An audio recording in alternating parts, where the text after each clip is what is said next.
Analisar agora as informações a respeito do que está acontecendo na Venezuela com o editor internacional do Band News TV, jornalista João Vieira, conosco nesta manhã. Tudo bem, João? Bom dia para você.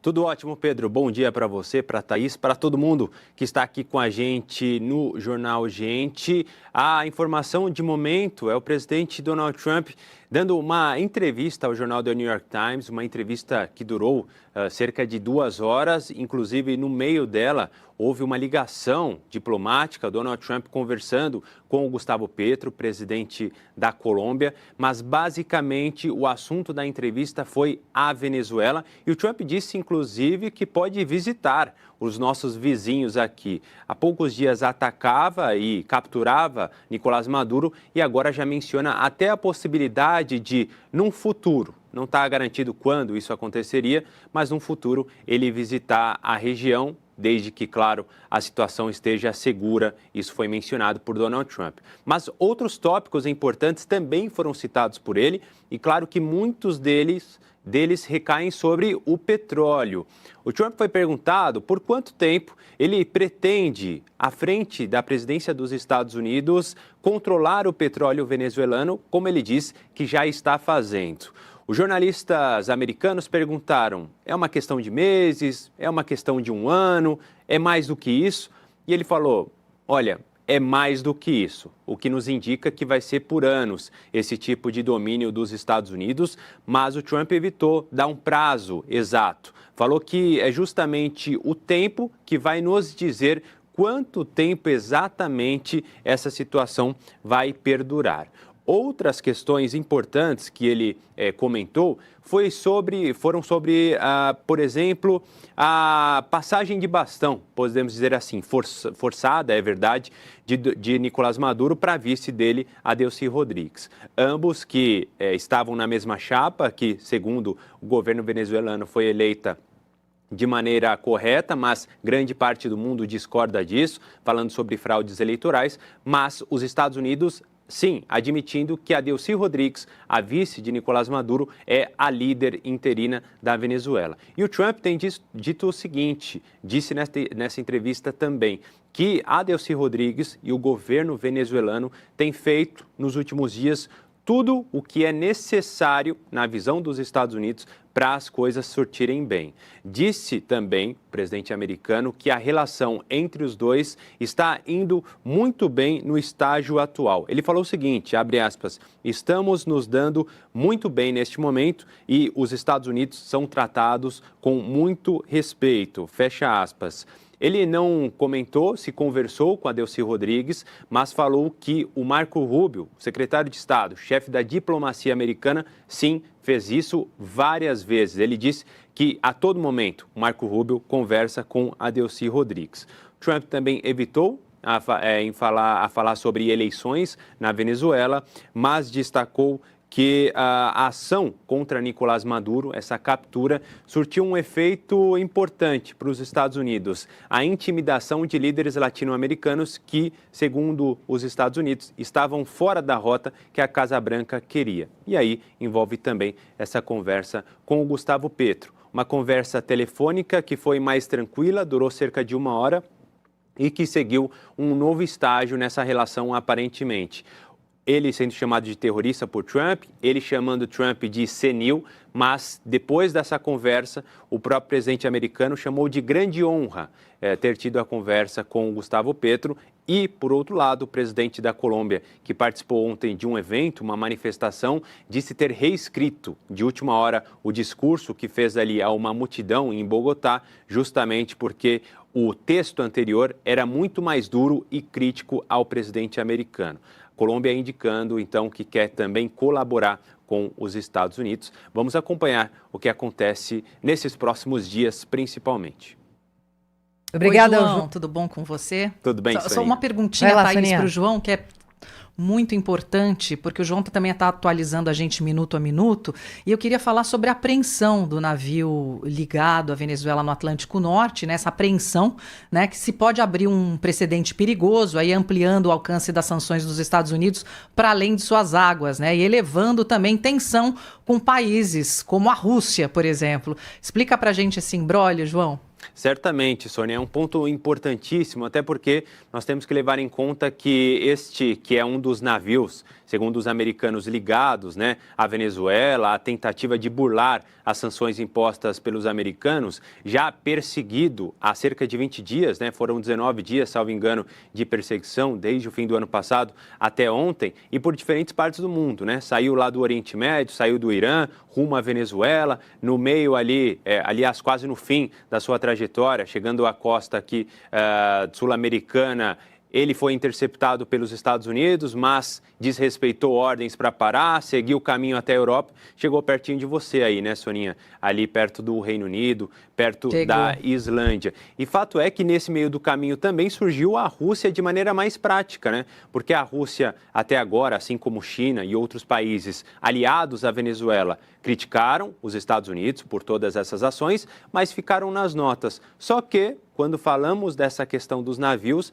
uma medida prática foi tomada. Primeiro, a Rússia admitindo que o navio passasse a operar sob a bandeira do país, ou seja, tendo ali uma espécie de salvaguarda perante os interesses dos Estados Unidos, duas potências brigando. E mais do que isso, a Rússia lançando ativos navais, inclusive um submarino, para impedir que os americanos interceptassem. Mas a interceptação aconteceu e abre, como você diz bem, né? Pelo menos abre-se um risco de um precedente para que algo novo volte a acontecer em relação a isso e que um erro de cálculo, né, possa acontecer. Esse é o grande perigo na visão de muitos especialistas, além, é claro, da questão do direito internacional. Então, todos bastante tensos, cada vez mais, aliás, porque isso pode levar a medidas unilaterais, tanto dos Estados Unidos quanto outras por parte dos russos, que podem se sentir ali mais seguros em realizar algum tipo de ação desse tipo também.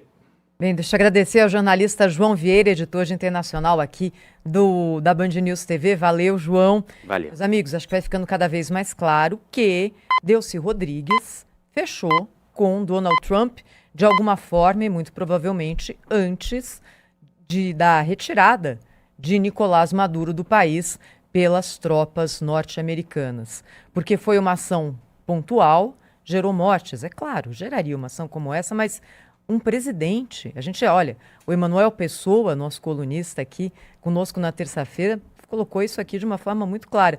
Um presidente de um país que está ali numa instalação militar, dentro de um bunker, é removido do local e levado para os Estados Unidos, como? Se você não combinar antes com os adversários, não é? Evidentemente aconteceu isso e também há agora uma mudança na forma da gestão do petróleo da Venezuela. Como isso vai se desenhar, o que vai acontecer, a gente ainda vai ter que acompanhar, porque é muito recente. Donald Trump tem uma política muito agressiva em relação aos seus amigos e aos seus inimigos mais ainda, e, é claro, tem todo o interesse em receber o petróleo da Venezuela, que deixou de receber depois das sanções impostas a Nicolás Maduro. Há a possibilidade de que esse petróleo, é um petróleo que não é refinado na Venezuela, é uma pena, né? A Venezuela é um país tão rico, aí a gente pensa no Brasil também, um país tão rico, mas as maiores reservas de petróleo do mundo, gente, mais que a Arábia Saudita, mais que Irã, mais que tudo, estão na Venezuela e o país não consegue processar o petróleo que tem lá, mal consegue retirar o petróleo daquele lago gigante onde fica a sua principal reserva, não é? E é um país pobre, empobrecido, um país que foi sucateado aqui ao longo dos últimos tempos e não conseguiu fazer bom uso dessa riqueza mineral que de alguma forma foi colocada ali dentro do seu território. Isso vai mudar. Se isso vai trazer algum tipo de benefício para a Venezuela, se isso vai conseguir reduzir o preço da energia nos Estados Unidos, a gente vai descobrir, mas que houve sim uma mudança, não é uma mudança de governo apenas, né? Mas é uma mudança de visão, uma mudança de planejamento. E se Delcy Rodrigues, de fato, vai se mostrar a aliada que os Estados Unidos estão achando que ela será. Ela pode ter feito isso nesse primeiro momento para defender a própria pele, para se manter no poder e para conseguir proteger aqueles mais próximos, principalmente os generais que estão tão ali enfrenhados no poder na Venezuela. É uma história das mais interessantes que a gente vai acompanhar aqui nas próximas semanas. É um fio de esperança para uma população pobre que está largada às traças numa ditadura que é uma consequência de uma eleição fraudada recentemente que não foi reconhecida nem pelos vizinhos aqui na América do Sul. Por mais que o Donald Trump esteja de olho no petróleo, por mais que questões estratégicas estejam voltadas para os interesses americanos, tem esse impacto para a vida das pessoas. O Carlos Madeira, jornalista do UOL, ele acaba de publicar uma reportagem aqui com números que corroboram muito com isso que a gente está falando sobre a pobreza na Venezuela. Vocês sabem quantos venezuelanos estão hoje no Brasil recebendo Bolsa Família? São 205 mil beneficiários do Bolsa Família. Esse dado que ele conseguiu é de setembro de 2025. Pode ser que tenha aumentado um pouquinho, pode ser que tenha diminuído um pouquinho de setembro, agora o comecinho de 2026. Mas olha só que interessante essa comparação. Em 2017, nós tínhamos 1.000 venezuelanos recebendo o Bolsa Família. Então, de 1.000 em 2017, nós fomos para 205 mil em 2025.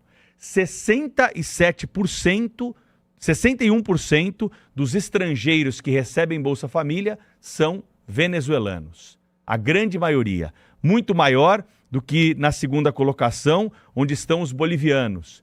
Depois, cidadãos de Angola, Paraguai, Cuba, Haiti, Argentina, Colômbia, Peru e Portugal, nessa ordem. Só para você ter uma ideia, 205 mil venezuelanos, 25 mil bolivianos, por essa conta que foi aqui apresentada hoje pelo portal UOL. Está sendo apresentada nesse momento um dado que chama atenção e mostra o tamanho do problema, o tamanho da crise humanitária e a forma como o Brasil tem também lidado com este assunto, né? Um impacto direto aqui para todos nós, um país vizinho que acaba, pelas regras do Bolsa Família, acolhendo essas pessoas todas que conseguiram fugir do regime do ditador Nicolás Maduro e já viviam, né, há muitos anos nessa situação diante, né, de um país que tem um potencial imenso com a exploração do petróleo, mas que isso não chega para a população. É muito importante isso, viu, Pedro? É uma conta que não é paga só pela Venezuela, é principalmente, claro, pela população da Venezuela, mas é paga também pelos vizinhos. E olha que o Brasil não é o principal destino daqueles que deixaram a Venezuela ao longo dos últimos anos. Quem recebeu mais gente foi a Colômbia, e é por isso que a Colômbia também está tão ligada agora nesse momento de crise. Olha, já aqui no Jornal Gente, a gente vai falar sobre segurança pública, assunto que às vezes noticiário, né, Pedro? Mas aqui não. A gente vai trazer para você várias discussões ligadas à saidinha. O Pedro vai trazer um número com o retorno ou não retorno dos presos da saidinha de Natal. E nós vamos falar também sobre a possibilidade de que o governo Lula, agora em ano eleitoral, crie o chamado Ministério da Segurança Pública. Será? Já, aqui no Jornal Gente, na Rádio Bandeirantes, na Band News TV.